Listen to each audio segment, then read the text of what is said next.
You haven't said that. You haven't actually said that playing the lottery is wrong. You're questioning it, right? Or is it wrong?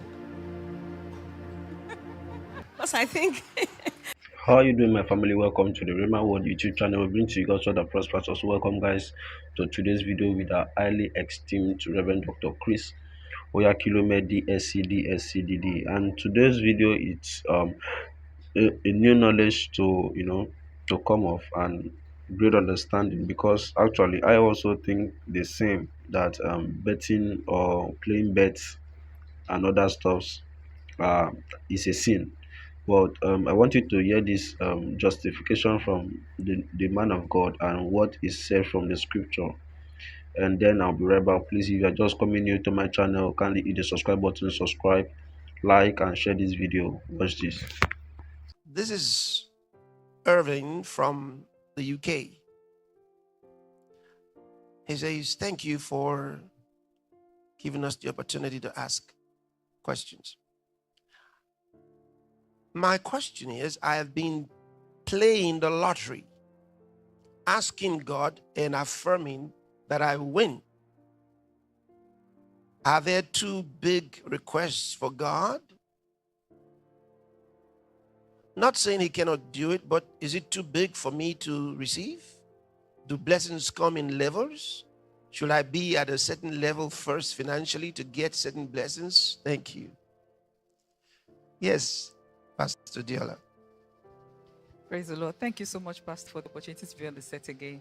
Pastor Peter, I need to get the question. Is he asking whether God can make him win the lottery? Yeah, he says he's been playing the lottery and he's been declaring that he wins.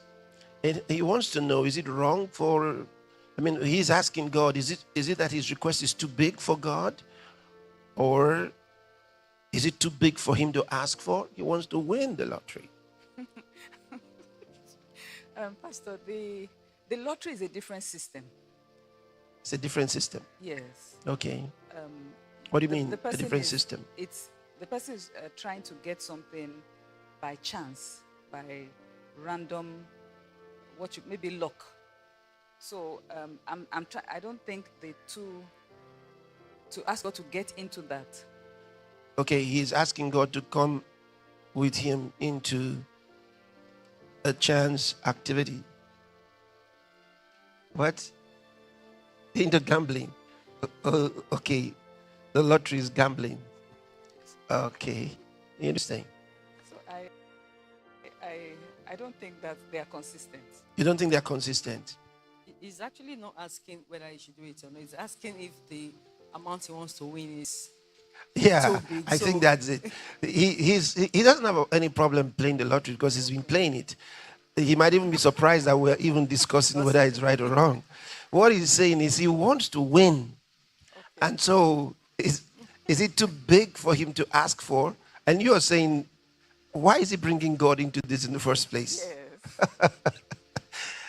Oh, Lord. I'm just thinking, because you're all pastors. You haven't said that. You haven't actually said that playing the lottery is wrong. You're questioning it, right? Or is it wrong? because I think because really looking at it from the angle of if he won the lottery and then after winning the lottery, No, let's just talk about the lottery. Is it right or itself. wrong? I think maybe that's where to start from. Okay, maybe it's like saying, also, is it right or wrong?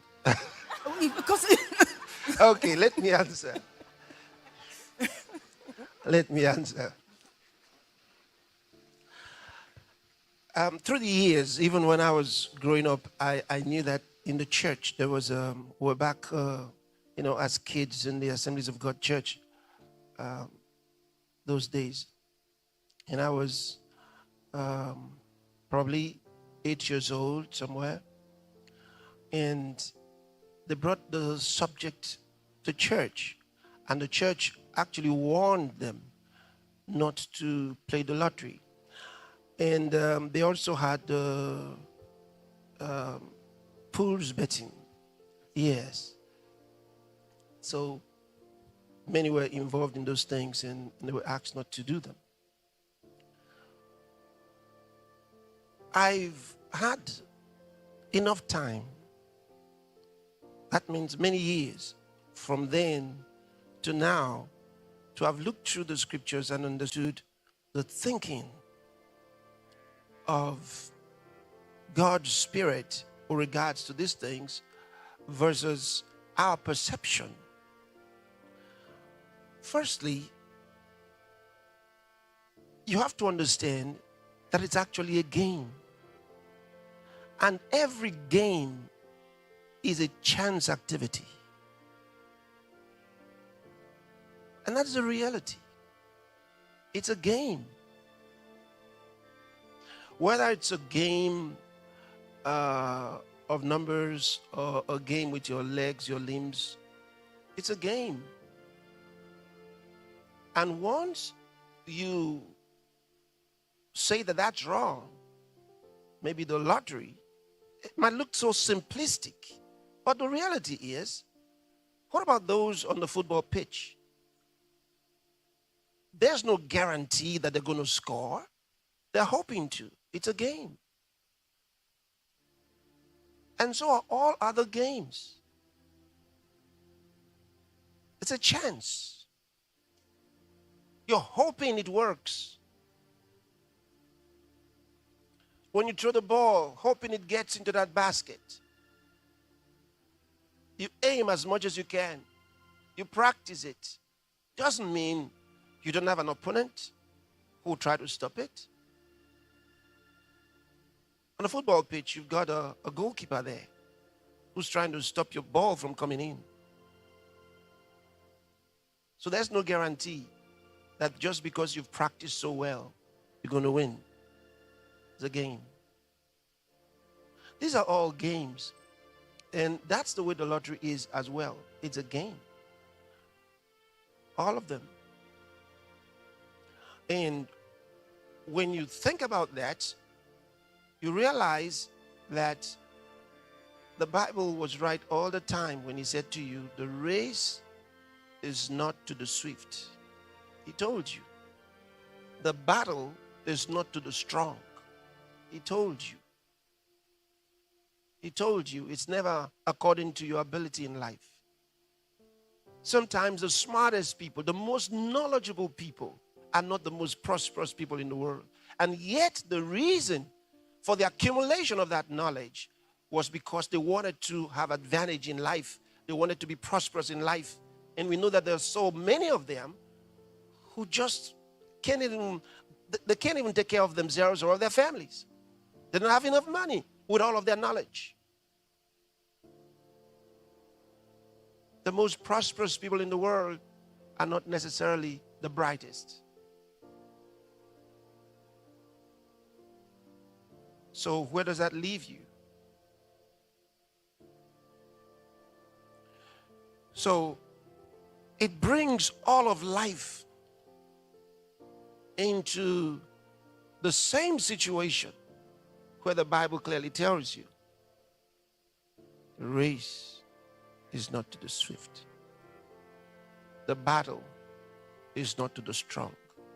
He proved it with David and Goliath. He proved it with Solomon, to whom he gave wisdom before he could read any book. Think about it.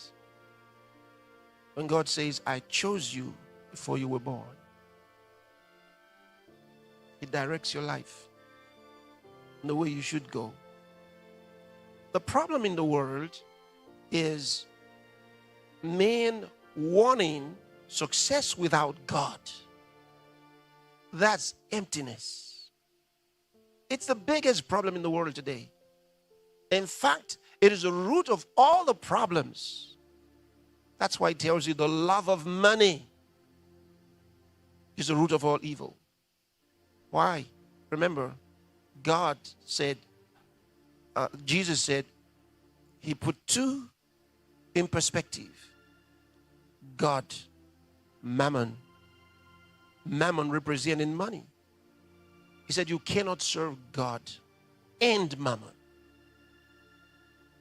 See, the pursuit of money It's the reason many people do the things they do. And why is the pursuit of money? Most of the time is to be able to control your life and maybe the lives of others. See? But then he tells you, God should be your love. Thou shalt love the Lord thy God with all thine heart, with all thy mind, with all thy soul. He wants you to love God, not love money. Love God. And when you love God, it means that your heart is after him. And then he directs your life from one level of favor to another, from one level of glory to another. You can't live in this world as though he doesn't exist. It's not acceptable to him. You might have been doing it, or it will not work. It'll fail. Just a matter of time. And then you find your life was a work of emptiness, a pursuit of emptiness. So here's this gentleman. He says he's been playing the lottery. He wants to win. But the idea is, it's not about the lottery on his mind, it's about the money. And that's why he's saying here, he says, is it too big a request? See? So it's about, look at it. He says, should I be at a certain level first financially to get certain blessings? Why does he think that the only way to get such money is by the lottery? When you walk with God, you don't box him in to a particular place. He can do bigger than this for you, actually. But you don't know it. So you think the only way is through the lottery. And that's what God is in disagreement with. That's not the only way. Since it's the money you want. See, when you play the game of football, for example, you enjoy it. Even if they didn't offer you money, you're glad that you won. You loved it. You enjoyed it. You experienced it. And then there were others who are watching this. But when it's the lottery, there's no playing anything really. You put in stuff. What you want is the money. All right? What the other guy wants is some kind of glory, fame, memory. So it's all a desire. So in this situation, since it's money, why box God in as though that's the only way he can give you this kind of money? It's a kind of unbelief. You see it? It's like getting a job and asking God for a certain amount of money on that job. And then God says to you, why do you think that's the only way I can get this money to you? That's not the only way I can get this money to you.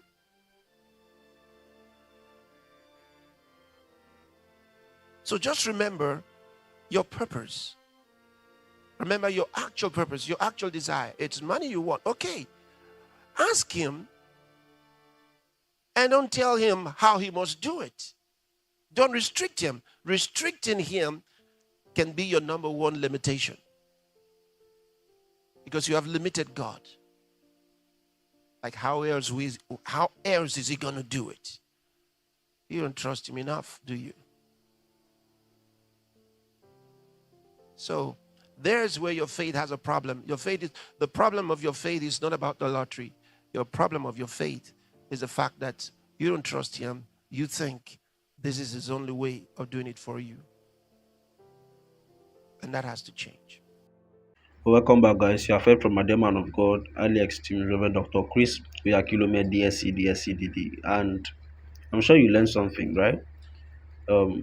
Betting and other stuffs. He said is a game, and game requires He has his own policy.